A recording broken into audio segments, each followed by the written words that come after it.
Hi everyone, my name is Stephen Nguyen. I'm a pharmacist and I own 51 units of real estate.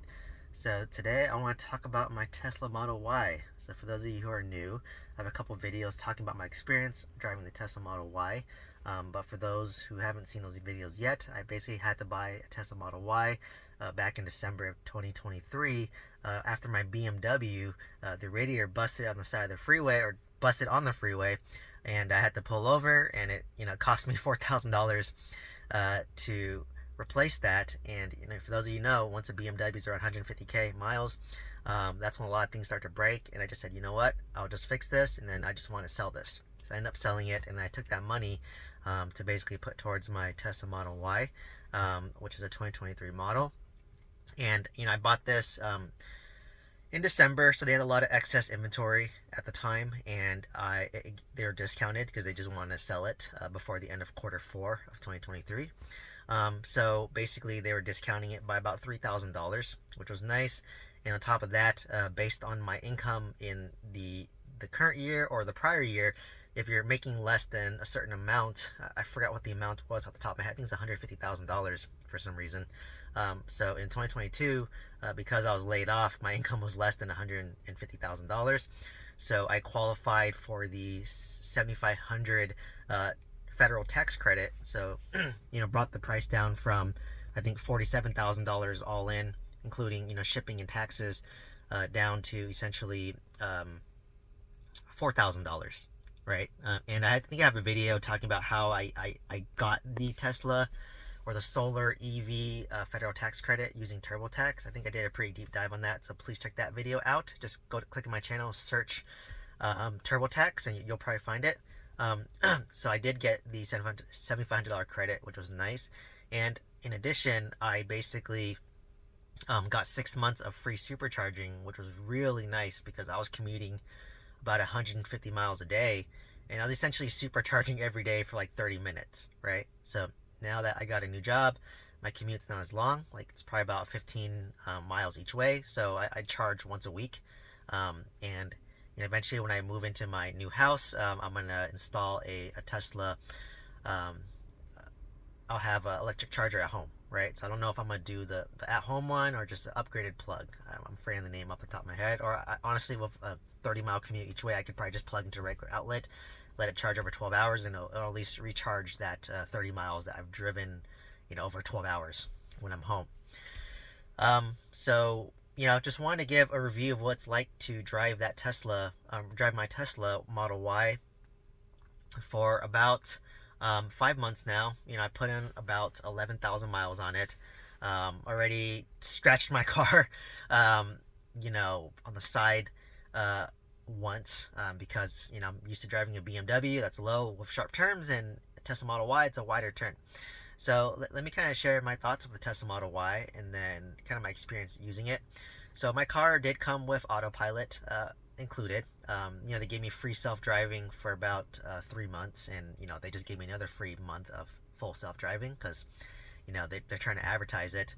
And I've like the Autopilot. It's nice for freeway driving, definitely, because you just can set 4-5 car lengths behind the car, set your max speed, and your car will automatically adjust. So when I am driving and I am stuck in traffic, it is nice. Like, if you're just cruising, it's very nice. You just put Autopilot on. Tesla's gonna prompt you to put your hand on the steering wheel, apply pressure to it, so you just can adjust the paddles on the side.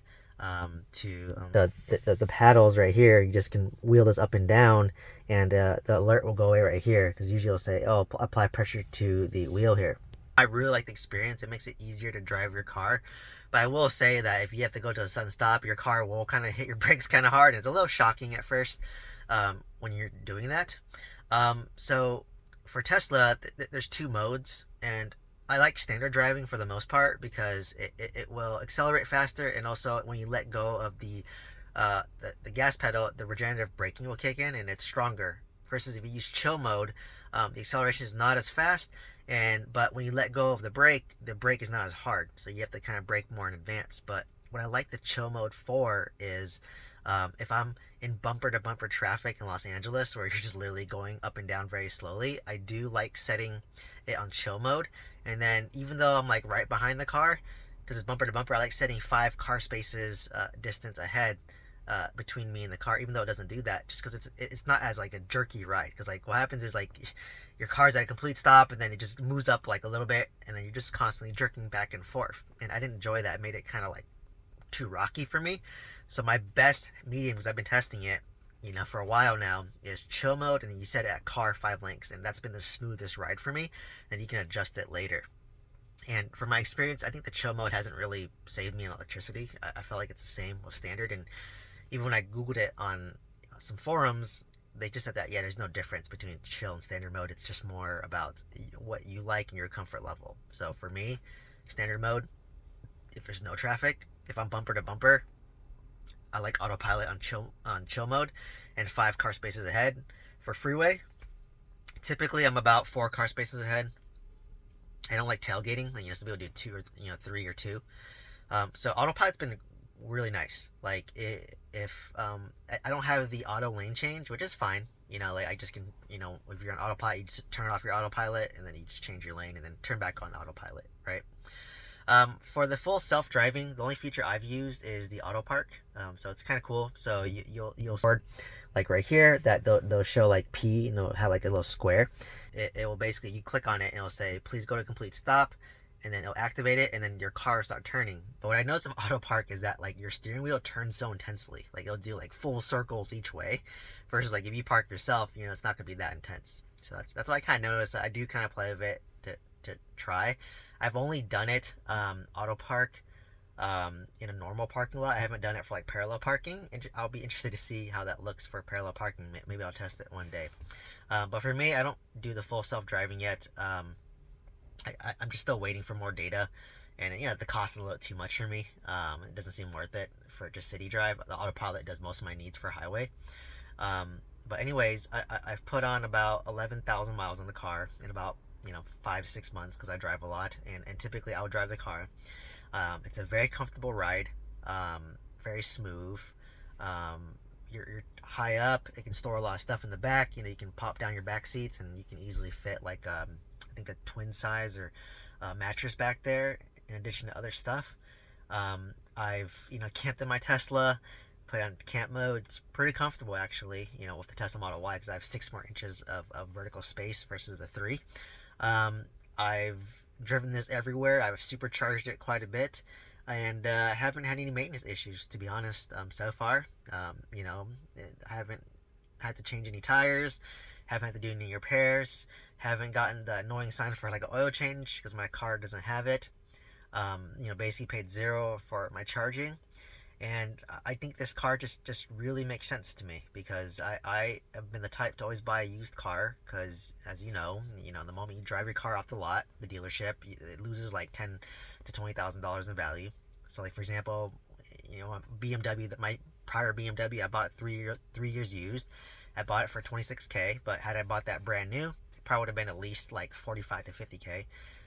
So it only had 30,000 miles on it. And then, the car rate appreciated. And then, over the next 10 years, I sold it for $4,000, right? So for the Tesla, it just made sense to buy new, because you get the federal tax credit, the 6 months of free charging. And I did 100% financing on my Tesla at 6.5% interest over, I think, 5 or 6 years, through Star One Credit Union, which is a local credit union. And, because I'm cash poor right now.